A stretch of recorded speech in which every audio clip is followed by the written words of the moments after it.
जर तुम्हाला वातासंबंधी कुठला आजार असेल, जसं की संधिवात आहे, आमवात आहे, तर ह्याचं कारण कुठे तुमच्या घरात तर दडलेलं नाही ना? अगदी बरोबर आहे.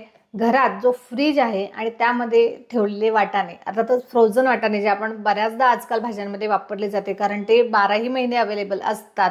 आणि पावभाजी आहे किंवा मटर आहे, पनीर आहे, अशा बऱ्याचशा भाज्यांमध्ये आजकाल हे मटर वापरले जातात. आणि आयुर्वेदामध्ये कलायस्तु अति वातला असं म्हणलेलं आहे. कलाय म्हणजेच वाटाणा हा वात वाढवणारा सांगितलेला आहे.